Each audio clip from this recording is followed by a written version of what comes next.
Alright, so last video में हमने discuss किया था नेशनल लॉजिस्टिक्स पॉलिसी 2022।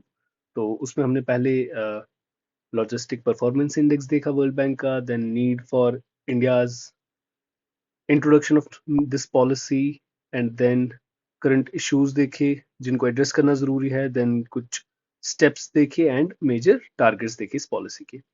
तो अब हम देखते हैं इस पॉलिसी से क्या इम्पैक्ट पड़ सकता है हमारी इकोनॉमी पे। ओके, इम्पैक्ट में सेम वीडियो में डिस्कस नहीं कर सकता था। अगर किसी ने वो वाली वीडियो नहीं देखी है तो do watch it, it's in my playlist already.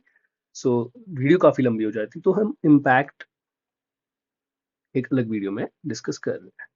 Impact of national logistics policy 2020। Alright, तो पॉलिसी एग्जैक्टली क्या है हमने देख लिया है। अब हम इम्पैक्ट पे आते हैं, एक एक करके इम्पैक्ट इवैल्यूएट करेंगे और साथ में उनको एक्सप्लेन कर लेंगे।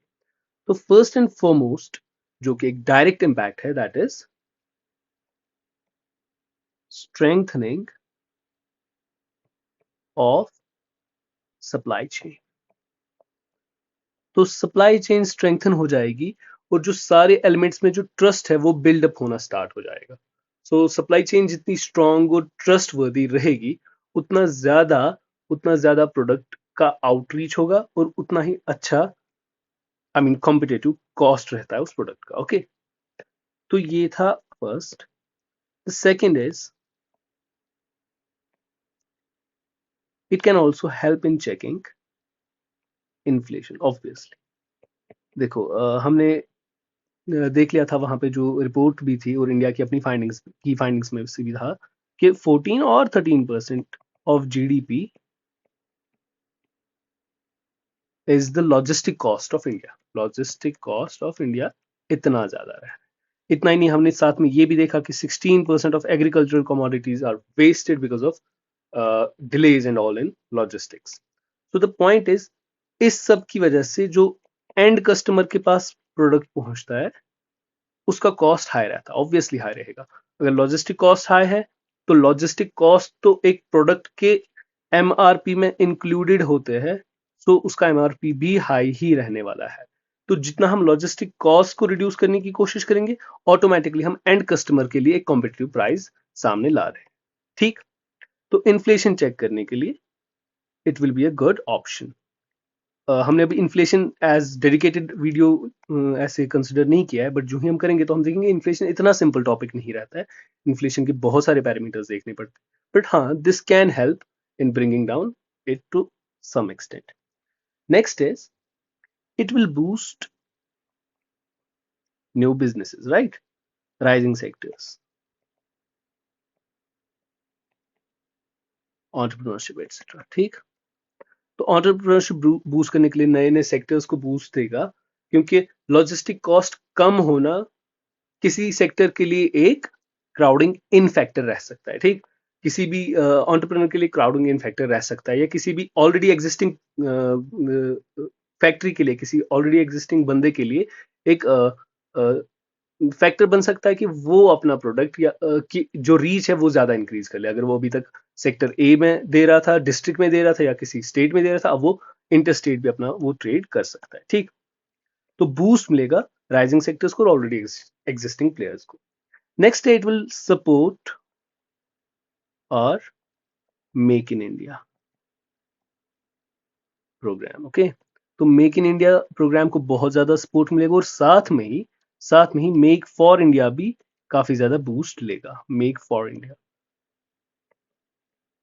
तो make in India, make for India हम अलग वीडियोस में कभी डिस्कस कर लेंगे। तो अभी बस इतना ही, मेक इन इंडिया में हम इंडिजिनस डेवलपमेंट, इंडिजिनस मैन्युफैक्चरिंग पे काम करते हैं, और make in India, make for India जो कि स्पेसिफिक इंडिया के लिए प्रोडक्ट्स बनाना, बस इतना ही डिफरेंस है, इंडिया की मार्केट्स के लिए। तो ये सारे हमारी एमएसएमई सेक्टर्स को भी बूस्ट करता है। जब हम इंडस्ट्रीज पे एक डेडिकेटेड वीडियो बनाएंगे तो हम आहिस्ता आहिस्ता ये सारी चीजें क्लियर होती जाएंगी। तो make in India, make for India को सपोर्ट मिलेगा एनएलपी से। तो last but not the least, of course, ये एक स्प्रेड इफेक्ट क्रिएट कर लेगा। स्प्रेड इफेक्ट क्रिएट कर लेगा अक्रॉस कंट्री। अब अगर किसी ने स्प्रेड इफेक्ट की वीडियो नहीं देखी है, वो जा सकता है, मेरी शायद पहली वीडियो या दूसरी वीडियो स्प्रेड इफेक्ट पे है।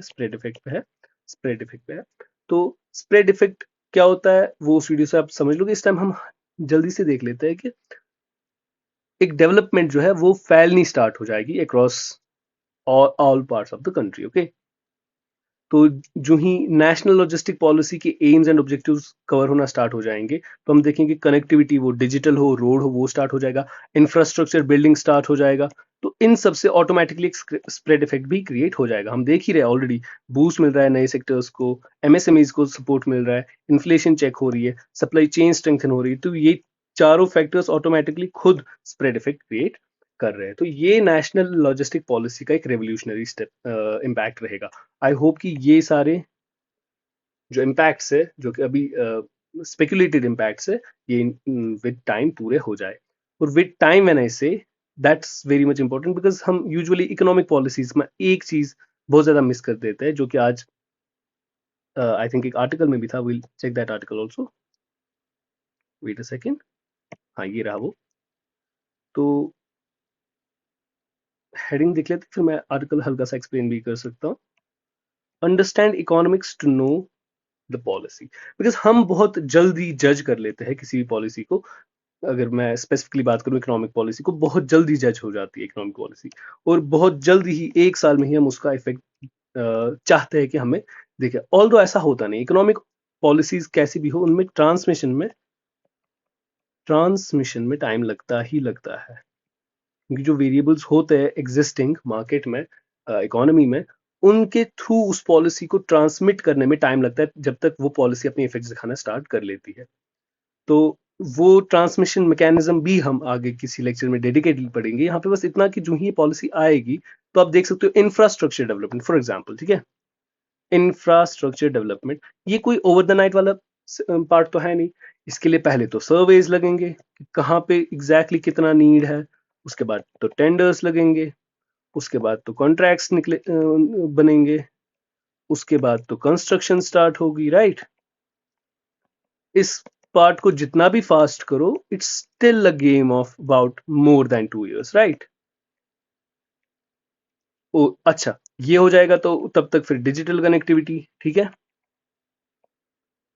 अच्छा, वो हो जाएगा तो उसके बाद जो बाकी इसमें एम्स एंड ऑब्जेक्टिव्स थे, वो मल्टी मॉडल ट्रांसपोर्ट्स या उन पोर्टल्स पे ऑलरेडी आना। और इतना ही नहीं, साथ में जो प्लेयर्स इस टाइम इस एनएलपी के बगैर जो प्लेयर्स को फायदा मिल रहा है, लाइक जो बीच में इंटरमीडिएटरीज होते हैं जिनको फायदा मिल रहा है, वो अपना एक नेक्सस बना लेते हैं, और उनके समझो प्रोटेस्ट स्टार्ट हो गए। हमने देख लिया जब फार्म लॉज को लाया गया था, जब हम एक डेडिकेटेड वीडियो फार्म लॉज पे भी ला ही रहे हैं, मैं सोच रहा हूँ उस पे लाने की, क्योंकि अब वो क्योंकि वापस लिए गए तो अभी तक मैंने इसलिए बनाया नहीं। फार्म लॉज को जब लाया गया था तो हमने उन प्रोटेस्ट में देखा कि जो अभी मैं लाइक कैटेगोरिकली नहीं कह रहा हूँ वर दे रॉन्ग और राइट, बट जस्ट सेइंग कि जब फार्म लॉज लाए गए तो हमने देखा एक रेजिस्टेंस मिली, जो कि बहुत हैवी रेजिस्टेंस थी, जिस वजह से एक रिफॉर्म होते होते रह गया। तो अभी वो भी हो सकता है कि ऐसा कुछ किसी न किसी सेक्टर में हो जाए, कहीं ना कहीं पे कुछ रिफॉर्म सॉरी रेजिस्टेंस स्टार्ट हो जाए, फिर उससे भी डील करना पड़ता है। तो ये सारी चीजों के बाद ही एक इकोनॉमिक पॉलिसी अपना इफेक्ट दिखा सकती है, राइट। फॉर एग्जाम्पल हमने देख लिया जीएसटी, तो जीएसटी पे मैं नेक्स्ट वीडियो जो होगी वो मोस्ट पॉसिबली जीएसटी पे ही आने वाली है। मैंने like it's about to be completed, तो उसको एडिट करके मैं फिर अपलोड कर दूंगा। तो जीएसटी आ गया, स्टार्टिंग में समझ नहीं आया तो लोगों ने प्रोटेस्ट करना स्टार्ट किया। वो फिर ओपन प्रोटेस्ट हो या पैसिव प्रोटेस्ट हो, वो स्टार्ट हो गए। तो पॉइंट ये था कि समझने की कोशिश नहीं की, और ये भी नहीं हुआ कि जीएसटी को एक चांस दे। अब जब फोर्सफुली सही चांस मिला जीएसटी को, इस टाइम हम देख रहे हैं जो भी सप्लाई चेन है जीएसटी की वजह से स्ट्रेंथन हो चुकी है। नॉट ओनली स्ट्रेंथन, डिजिटल हो चुकी है बहुत हद तक। अब ये दो चीजें हम देख रहे हैं, अब हमारे ही एनएलपी में हेल्प कर रही है इस टाइम। तो जीएसटी वाला स्टेप बहुत हद तक सही था। इतना ही नहीं, डीमोनेटाइजेशन देख लो, जो और कभी डिस्कस होगा ही होगा। मैं बस यहाँ पे एग्जांपल्स दे रहा हूँ, प्री एग्जांपल्स दे रहा हूँ। तो व्हाट आई मीन टू से इज, कोई भी पॉलिसी हो, फर्स्ट टाइम सिर्फ पॉलिसी को देख के जज करना इज नॉट वाइज। तो या तो इंसान को पूरी इकोनॉमिक्स उसके पीछे की पता होनी चाहिए, ये पॉलिसी का कैसे सोचा इन्होंने कि ये काम करेगी, क्या काम करेगी या नहीं। या तो बाकी सारी स्पेकुलेशंस होती है, यार ऐसा हो जाएगा, ऐसा हो जाएगा, which may or may not happen, but policy को एक चांस देना is very much important. Alright, so this was about this video which was particularly related to impact of national logistic policy, जो कि भी हुआ नहीं है, but we hope कि हो जाएगा. Thank you. Have a nice day.